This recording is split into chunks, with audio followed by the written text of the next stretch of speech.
Hello, Dr. Zakir Naik. My name is Harris. I'm from Phoenix, Arizona in the United States. I'm an entrepreneur and a marketing manager. Two of my friends in America have converted watching YouTube videos of you. One of them a Christian, one of them an atheist. One of my friends presented me with how to deal with an atheist DVD of yours, which I did watch. But that didn't answer my question. And I've asked this question to a lot of people with no satisfactory answers, a lot of intelligent people. Of all the scholars that I've ever watched on YouTube, in my opinion, you are the most rational, logical, easy to understand kind of scholar that I've ever come across in my life. And it is really important that this question is answered because I've never had a satisfactory answer for this question. My question is like a coin with two sides. The first side of it is this, and this is the question. I'm somewhere between an atheist and agnostic. I'm not sure where. God has created this entire universe, and the Quran speaks a lot about how it has taken so many days and mountains and this and that, and life is going to be a test and whatnot.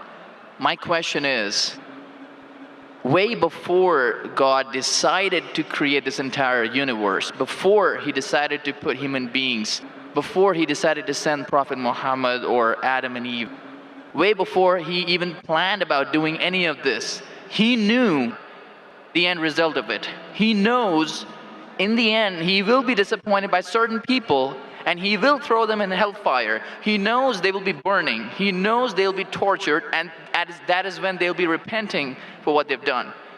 Way before he created the entire universe, he knows the outcome is gonna be bad.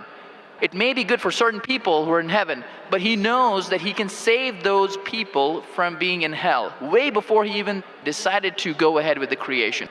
Yet he decides to go ahead with it, with all his godly logic. Why would he want to do that?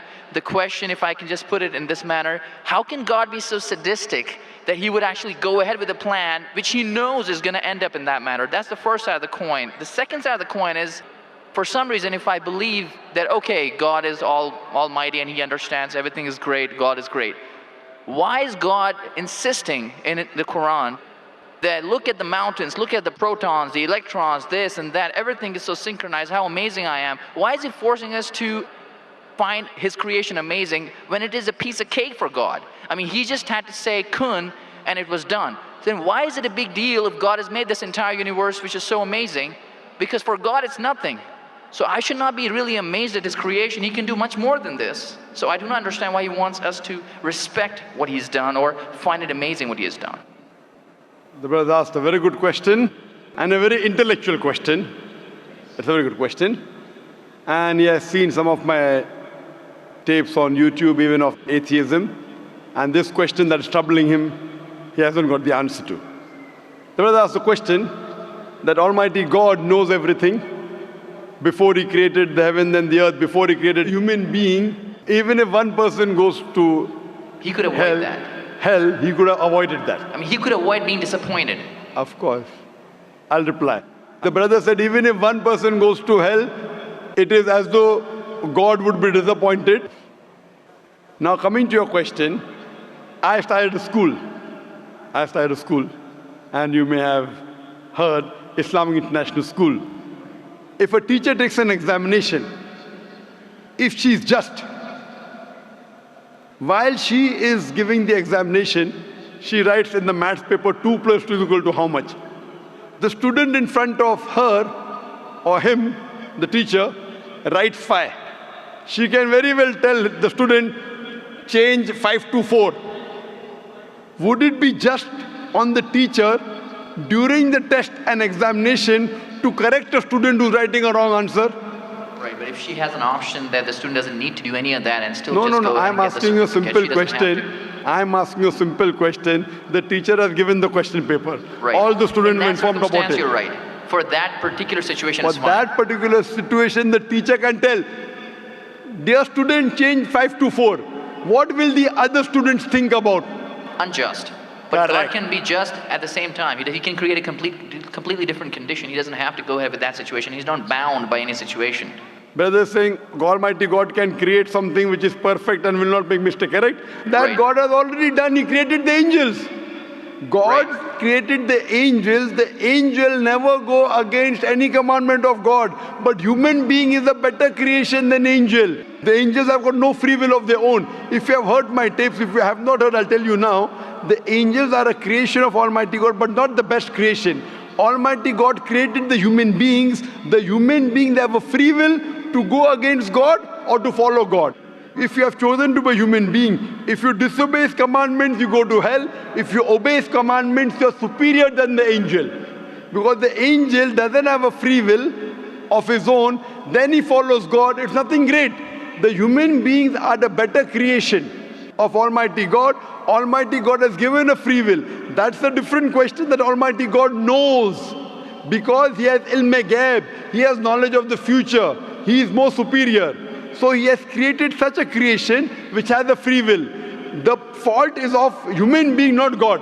No, but God has created us with that fault, and He knows He can Not avoid fault, that. not fault. It's not fault, brother. It is free will. Why is He giving us a free will when He knows He's going to eventually put these many people in hell? Why is He doing something? That is a different creation. Like, would you want to create something which can think on its own, or would Why you want would to? someone so compassionate can That, also brother, be that's what sadistic I at the tell you. same time? What you want, God has already created an angel. I'm asking you, which is better? An angel following Almighty God or a human being following Almighty God? Which is better? For me, absolutely, if I get a second chance, I would want to be an angel. Why would I risk going to Second hell? chance, correct. That's why Almighty God says in Surah Araf, chapter number 7, verse number 172, Almighty God brought all the human beings from the loin of Adam and asked them, is there one God? All agreed. Almighty God says in Surah Hashar, chapter 59, verse number 21, if Almighty God revealed the Quran on the mountain would shudder down. Almighty God says in Surah Ahzab, chapter 33, verse number 72, it is the human beings who were fools who said we want to be human beings. You and I were fools. Now you cannot backtrack. Once you said you want to appear for the test, once you read the test paper. Nobody asked me. That's They what, asked Adam and Eve. No, brother. Quran says every human being was asked. And then it is washed off. This memory is washed off. If the memory is there, where is the test? Almighty God says in the Quran, do you want to be a human being? If you become a human being, you can become superior to an angel or can get inferior. If you don't want to become a human being, just pass. Even for argument's Brother, sake, even in that please let condition. me complete. You ask the question. All right, go If ahead. you Sorry. interject, how will I answer? Sure, go ahead. So Almighty God asked the human beings, and the Quran says, we human beings were fools, you and I both, were fools who opted for the test. Now once you undergo a test, if you follow the commandment after free will, you be superior to an angel. If you disobey Allah, you become inferior to an angel. We wanted to pass with distinction, you and I. You told, I don't remember. Of course you will not remember. And even I don't remember. But I believe in the Quran. On the day of judgment, Almighty God says, not a single human being will object to the justice of Allah. That we'll come to know on the day of judgment. Only thing we'll say, please give us one more chance. Almighty God will say it's too late. Because if He wants to give you a new chance, even I'll have to come back in the world again. Again, everyone. So those who failed, He can't get only the failures. So the Quran says no one will ever object on the justice of Allah. They will request Allah, give us one more chance. Almighty God will say too late. Almighty God gives us chances in this world itself. You make a mistake, Allah gives you a chance to repent. You repent. Allah forgives you. Again you make a mistake. Once you die, it's only one. So as far as the first question is concerned, why did God create? Because it's a better creation. Any logical person, including you, has to agree that a person who has the free will is a better creation than a person who has no free will. Only your question you don't remember is perfectly right. When you die, when you're resurrected, that time you and I will meet. Then you will say, I remember. Even I don't remember now. But I have faith in the Quran that Quran cannot be wrong, because scientifically, if you heard my lecture, 80% of the Quran is 100% matching with science. 20% is ambiguous, neither right, neither wrong. So my logic says when 80% is 100% correct and not even 0.1% of the 20% is wrong, so my logic says even this 20% would be right. I'm a scientific person, I'm a logical person. So I believe in the statement of the Quran that we chose. If you wouldn't have chosen, you could have questioned God. Why did you make me a human being? Then Right. God would have been at fault. But God says in the Quran, He asked. The mountains were afraid. Everything else was afraid. We human beings opted for this. But do you remember being asked? I don't remember being asked that Brother, question. if you heard my answer, even I don't remember. But if you remember, then where is the test? Imagine if a teacher teaches you something. Teacher teaches you something. Teacher gives you the book. The teacher has to take away the book for the test. If the teacher says, okay, take the book and answer, where is the test? Okay, but why? After the examination is over, you can go home and check or not. But even before the exam began, God knows the end Brother, result. listen to me. After the examination is over, can you go and check home or not in the textbook? Absolutely. But during the examination, can you check? No. So now the examination is going on, brother. Once it's over, you can check. If you tell teacher, I want to see the textbook, I don't remember. No. During the examination, you cannot refer to the textbook. It will be called cheating. Correct? So once the examination is over, if you don't remember, you tell God, what is this illogical? But Quran says not a single human being will object to the justice. Let the test get over. So today, I being a scientific person, I being a logical person, based on my knowledge of science, based on my logic, when I read the other scriptures and when I read the Quran, I find Quran is the only book, only religious scripture on the face of the earth which passes this test. So therefore I, being a scientific person, being a logical person, agree, okay, fine. This statement of the Quran also has to be right. I don't remember, that's the test. If I remember, where is the test? So that answers the first part of the question. First part, that saying that God was sadist. God is not sadist. For example, I start a medical college. I want the school students to go to medical. How many students who go to school enter the medical college? Just roughly, can you guess? Few. Surely less than 5%. Less than maybe 1%. So why did you make a college where only 1% can enter? Fine. It is for selected few. So same way God made heaven, Jannah, Jannat-e-Firdaus. Everyone cannot go to Jannat-e-Firdaus. Why not? Sorry? Why not? Why can't everyone go to medical college? Because it's human capacity. If humans Yes. were capable of being able to put everyone in medical Correct. college, they would. That's the way we are made. The same way everyone cannot become a doctor. Only those who have the capacity. Same way everyone cannot go to Jannat-e-Firdaus, the high levels of paradise. We have to strive. God has given you capacity. If you don't follow His guidance, you cannot. If you follow His guidance, to go to Jannah is very easy. If you're intelligent, it's very easy. If you're intelligent and if you're truthful to yourself. But if you're not truthful to yourself, even a non-intelligent man can go to Jannah. Only thing, you should be truthful. God has given you different options how to follow Him. Some people think they are smart. I tell them they're extra smart. If they were smart, they would see it is crystal clear in black and white that this is the word of God. You have to follow it. That's the reason Francis Bacon said, little knowledge of science makes you an atheist. In-depth knowledge of science makes you a believer in God. So I wouldn't say God is sadist. I said we were fools who opted to undergo the test. Not God. God gave you an option. What do you want to be? We chose. So we are responsible, not God. God is not a sadist. We are fools. That's what the Quran says. On the day of judgment, you'll come to know, inshallah, you and I both. Inshallah, if I go to Jannah, inshallah, I'll pray to God, I'll thank God. You know, I was a good person, I choose to be a human being. If you pass that. If you fail, then we will curse our own self. Hope that answers the question. The second part, Sorry, what was the second part? that even if I believe how almighty He is, how knowledgeable He is, why is He so bent on convincing us, look at the mountains, look at the electrons, look at the That's right. protons? The second part of the question was that why does Almighty God give references of the mountain that He's created this? For Him it is peanuts. So why is He talking?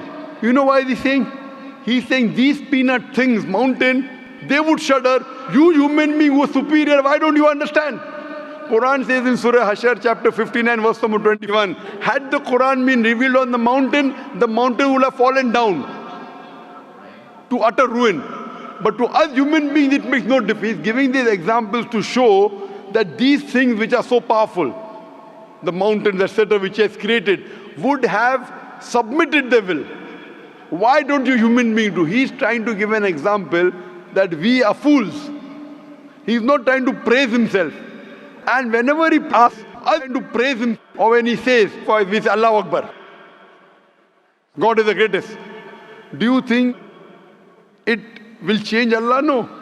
Whether you say 1,000 times Allahu Akbar or 1,000,000 times, He cannot become greater. He's already the greatest.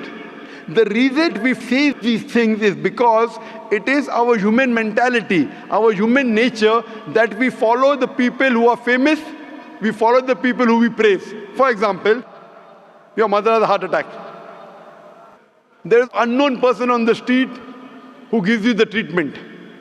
And you heard that the best heart specialist in the world is Dr. X.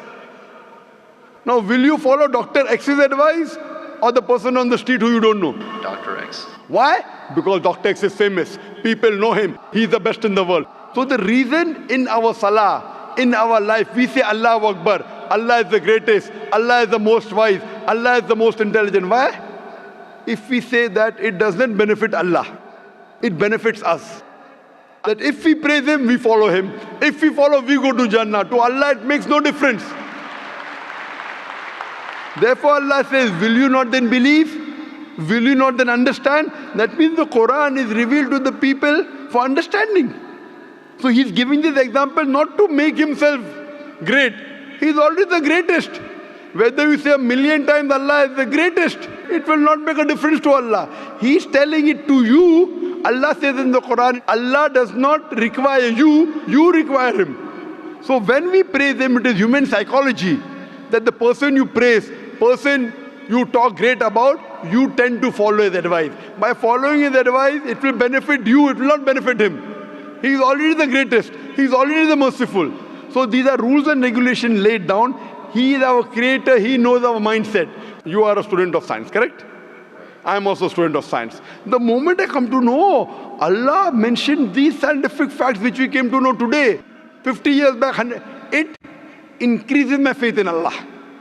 Allah says in Surah Fussilat chapter 41 verse 53, Sanurihim ayatina fil afaqi wa fi anfusihim hatta yatabayyana annahu al-haq. Soon we shall show them our signs in the furthest regions of the horizons and into their soul until it is clear to them that this is the truth. So Allah is giving these examples so that it benefits us. For Him, it makes no difference. It is benefiting us, so He is giving us a chance to follow Him so that we can go to heaven. Hope that answers the question, brother. I recognize His power, and I understand He's amazing and all that He's done. But am I expected to be amazed at His achievements at creating this universe? Because for Him, it's like a 1-second job. Correct. Right? So for Him, which is 1-second job, when He tells you not to have alcohol, if you have alcohol, sure. But am I expected to be amazed at His creation? No, see, the thing is that He is not there to prove Himself better. If you believe that for Him it is peanuts, so will a person lie? No. So if He says don't have alcohol, you will not question Him. No. Don't have pork, you will not question Him. Yeah, but I'm not amazed at His creation because for Him it's nothing. Compared to us, it's amazing. For Him, it's nothing. Right. But compared to us, a person who can create the universe, when He tells me not to have alcohol, I immediately follow. Sure, I don't mind following Him, but do I have to be amazed at His creation, as is said in the Quran? See, as you asked me the question, should I be amazed at the creation? Right. I would say, if I believe human being is a better creation, then yes, I'm amazed, and then I say, Alhamdulillah, He has made me better than that.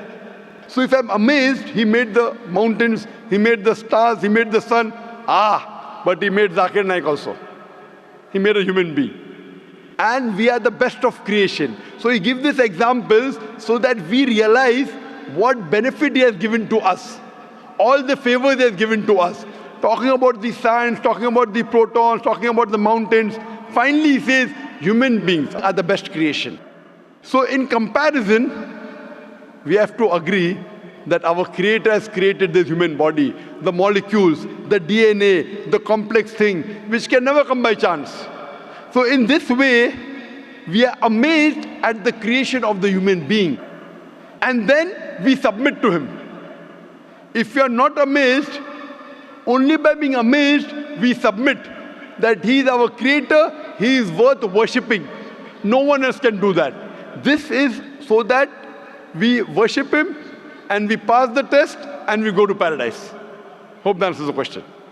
If Bill Gates gives me $100, should I be amazed that he has given me that money? I believe that the question has been answered, and unfortunately we are very constricted for time. You are welcome to come back tomorrow, inshallah. As with all of the brothers and sisters, we have come to the end of tonight's session, so please a very big thank you. I'll just give this last. It said, if Bill Gates gives you $100, Should I be amazed? will you get amazed? Brother, the question is, why should Bill Gates give you $100?